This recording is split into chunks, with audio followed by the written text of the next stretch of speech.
to the genital. Tell me automatic cause I'm sleeping with the demon dogs. Finding some place that we friends, I was just that. No feelings but I feel like you lost that.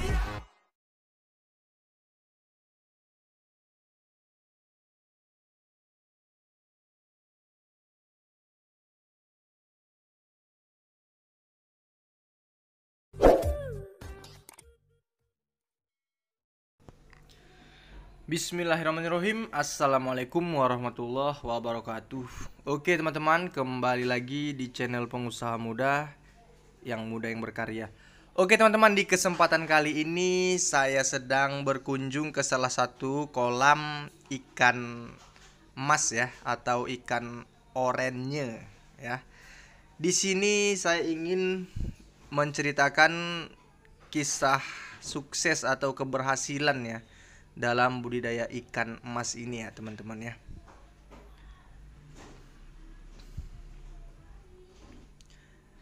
Oke, untuk syarat dan prasyarat ya dalam budidaya ikan emas ini dibutuhkan ya, sistem kolam itu sistemnya air deras ya teman-teman. Airnya harus mengalir terus, sumber air harus bagus ya, harus jalan terus airnya.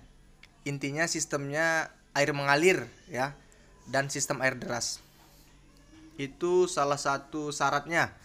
Karena budidaya ikan mas ini sama seperti budidaya ikan nila ya teman-teman ya. Dia hidupnya di air yang mengalir, tidak bisa di air tenang seperti ikan gurami kita ya. Jadi di sini saya mau jelaskan sedikit ya. Keunggulan budidaya ikan mas ini, dengan pakannya dia bisa memakan atau mengambil makanan sendiri teman-teman. Dikarenakan ikan emas ini ikan yang tidak serakah ya. Ikan yang tidak serakah, dia apabila sudah kenyang dia tidak berebut makan lagi. Jadi di satu kolam ini ya kita sebar 10.000 ekor ya, 10.000 ekor ya. Tapi besarnya bisa merata dengan pemberian pakan, istilahnya bukan pemberian pakan manual ya, tapi secara otomatis ya. Secara otomatis seperti ini, kita berikan tempat pakannya, ikan itu sendiri yang mengambil pakannya di tempatnya ya teman-teman. Jadi pemberian pakan itu secara otomatis. Apabila digoyangkan batang pipa ini, pakan akan otomatis jatuh dan ikan berebut memakannya.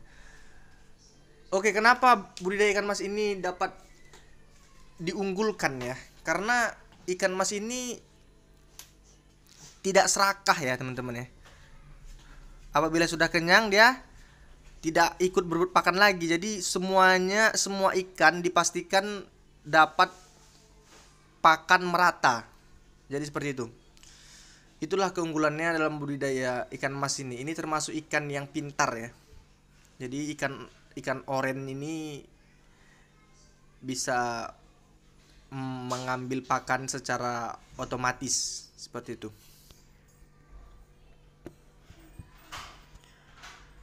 Oke, untuk bisa sukses ya dalam budidaya ikan mas itu yang utama itu bibit juga ya. Bibitnya harus yang bagus ya, yang berkualitas. Untuk memenuhi kapasitas atau bibit yang berkualitas itu memang di semua ikan ya harus benar-benar matang gonang ya. Usianya itu cukup ya. Usianya itu cukup, karena kalau usianya belum cukup, dia sudah bertelur atau sudah dicetak ya, itu bibitnya sudah pasti tidak berkualitas. Mau itu ikan gurami, mau itu ikan nila atau ikan lele dan ikan mas ini ya teman-teman. Itu sudah dipastikan kalau indukannya belum cukup umur ya, itu dipastikan bibitnya tidak bagus. Yang pertama bibit, yang kedua kondisi air ya. Kondisi air harus bagus. Karena apabila bibit kita bagus, kualitas air tidak bagus, maka sama juga kita buang uang. Maka ikan itu akan terserang penyakit dan lain sebagainya, akan mengalami kegagalan. Jadi kalau bibit sudah bagus, kualitas air bagus. Nah, di situ kita tinggal mengatur manajemen pakan saja ya teman-teman ya.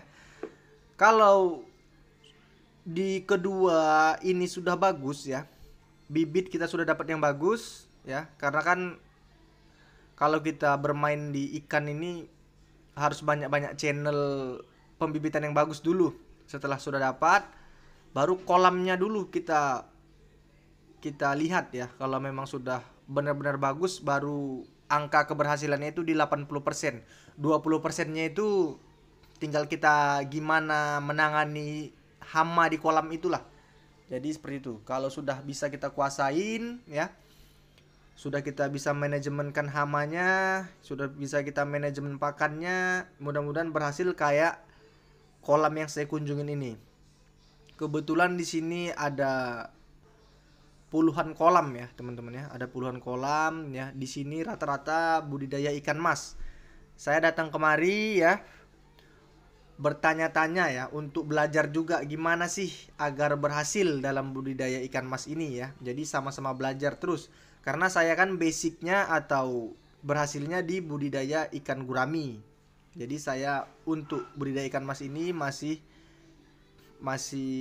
belajar lah, istilahnya masih bertanya-tanya gimana tips suksesnya, tips bisa berhasil dalam budidaya ikan mas ini.